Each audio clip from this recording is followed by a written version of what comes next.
এমন একটি দুয়ার কথা বলবো, এই দুয়া যদি পাঠ করেন হালাল রিজিক পাবেন। আপনার ঋণের বোঝা যদি পর্বত সমানো হয়, দ্রুত পরিশোধের ব্যবস্থা করে দিবেন আল্লাহ রাব্বুল আলামিন। প্রিয় ভাইরা আমার, এই দোয়াতে যদি নিয়মিত 11 বার বা যতবার আপনি দৈনিক আমল করতে পারবেন ততবার যদি পাঠ করেন, তাহলে কারো মুখের দিকে তাকিয়ে থাকতে হবে না। তো প্রিয় ভাইরা আমার, আমলটি কিভাবে করবেন? আমলটি সকালে আপনি উজু করবেন, বা যদি উজু করা অবস্থায় থাকে তাহলে প্রথমে আপনি দুরূদ শরীফ পাঠ করবেন। দুরূদ শরীফ পাঠ করার পরে আপনি ইসমে আজম পড়বেন। আর ইসমে আজম পড়ার পরে আপনি আল্লাহর কাছে চাইবেন। এবারে কোন ইসমে আজম পড়বেন সেই ইসমে আজমটি আপনাদেরকে আমি একবার বলে দিচ্ছি। কেন ইসমে আজম পড়বেন? তাহলে আপনার দোয়াও কবুল হবে, আপনি যা চাইছেন সেটাই পাবেন। দ্রুত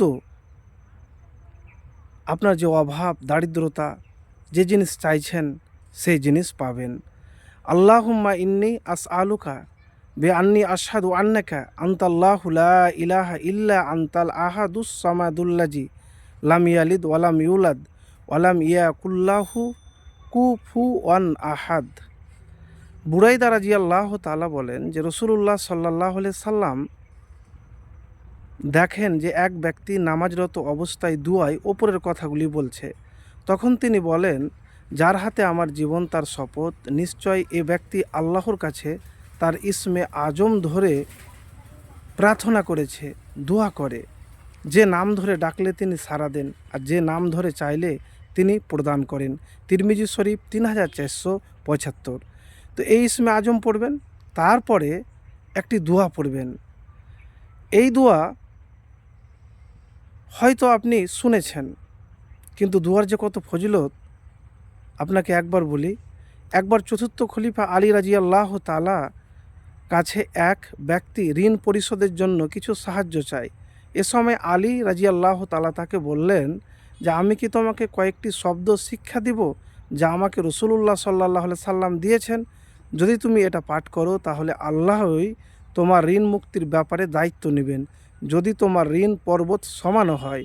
এরপর আলী রাদিয়াল্লাহু তাআলা আনহু ওই ব্যক্তিকে নিম্নোক্ত এই দোয়া পড়তে বলেছিলেন, আল্লাহু মাকফিনি বে হালালিকা আন হারামিকা ওয়াগনিনি বে ফাজলিকা আম্মান সিওয়াক।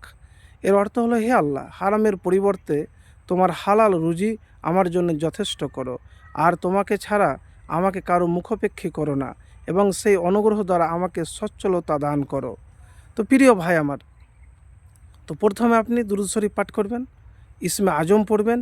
ইসমে আজম পড়ার পরে এই দোয়া 11 বার বা যতবার আপনি দৈনন্দিন আমল করতে পারবেন ততবার পাঠ যদি করেন, তাহলে আপনার যে ঋণের বোঝা রয়েছে, যতই কঠিন ঋণের বোঝা হোক, যদি বিশ্বাস ভরসা থাকে, তাহলে ইনশাআল্লাহ সেই ঋণের বোঝা থেকে দ্রুত মুক্তির পথ আল্লাহ রাব্বুল আলামিন আপনাকে দিয়ে দিবে। প্রিয় ভাই আমার, আপনার রিজিকের খুব সমস্যা, খুব টেনশনে আছেন, রোজগার করছেন কিন্তু সংসারে জুটছে না, অভাবী রয়ে যাচ্ছে। এই আমল করেন।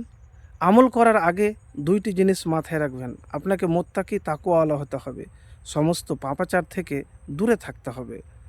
তাহলে আমল কবুল হবে, না হলে কবুল হবে না। তো যখন আপনি আমল করবেন তখন পূর্ণ ইয়াকিন ভরসা রেখে করবেন। আর কাজ করার আগে, কাজ করার সময়তে আল্লাহর উপর ভরসা রাখবেন, আল্লাহর নাম নিয়ে করবেন, বেশি বেশি আল্লাহর শুকরিয়া আদায় করবেন।